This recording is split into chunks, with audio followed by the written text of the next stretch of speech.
اتفضلوا، اللي عنده سؤال يسأله. هتغني تاني عن الحب؟ محدش يجيب لي سيرة الحب تاني، لأن دي صفحة واتقفلت. الكل فيها بقى أناني، والعشاق ماتت من كتر ما اتظلمت. فخلي بالكم، أنا واحد تاني غير اللي قدامكم، واحد تاني غير اللي كنتوا تعرفوه. القديم خلاص انسوه. أنا واحد من كتر ما الناس خذلوه، ومن الطيبة للقسوة وصلوه. بقيت إنسان ما يعرفش أخوه. أنا إنسان ما يتأملوش، ما تستغربوش. الدنيا أصلا غابة ما يعيش فيها إلا الوحوش. إن كنت بقى على الناس فالناس ما بيرحموش. وديني بقولها لكم يا ويلكم، الضربة اللي هتوجعني منكم مسيرة هردها لكم، وفي بحر الأحزان هغرقكم. وهضحك. هتضحك على ايه؟ عن شكلي لما اكون بشكل ورقتي وانا بعيط، والاقي نفسي فجأة بضحك. قد ايه انا كنت غبي ومستكتر الناس ده عليا. ازاي كنت مأمنهم؟ ازاي خدت القرار ان اتغير عشانهم؟ ازاي كنت شاريهم وهم صدقوا فيا وظلموني، وانا اللي بغبائي فاكرهم بيحبوني؟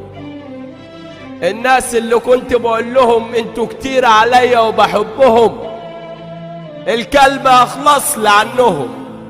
وانا اللي كتير عليهم منفعش ابقى وسطهم، بس خلاص وعدتهم ان ابقى زيهم. يا قلم اكتب لهم ان اجدع من اللي قال لهم ان وحش ما نفعهاش، وان فاشل ما يشرفهاش، وانه سكري وبتاع حريم وحشاش. يا قلم اكتب لهم ان محدش ساعدني زيهم، ولا اقول لك سيب الليل يقول لهم.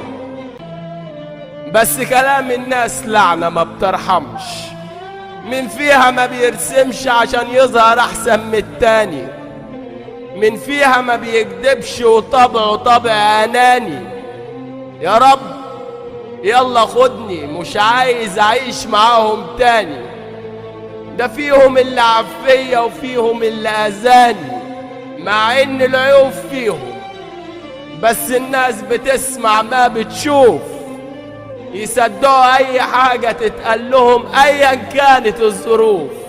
ان شاء الله ولع، المهم الناس دي تسمع. وانا والله ما هرجع عن قراري. ايوه انا وحش بس ما كانش اختياري. طب حط نفسك مكاني، لو كانت عشت هي عشته كان ده هيبقى حالي. كان عمر ما واحد زيه بكلامه اذاني، كانت بنت الباشا تتمناني. فانا مش عايزك تجيب لي سيرة الحب تاني. يا تبقى قوي زي يا تمشي من قدامي، يا تبقى قوي زي يا تمشي من قدامي، يا تبقى قوي زي يا تمشي من قدامي، يا تبقى قوي زي يا تمشي من قدامي.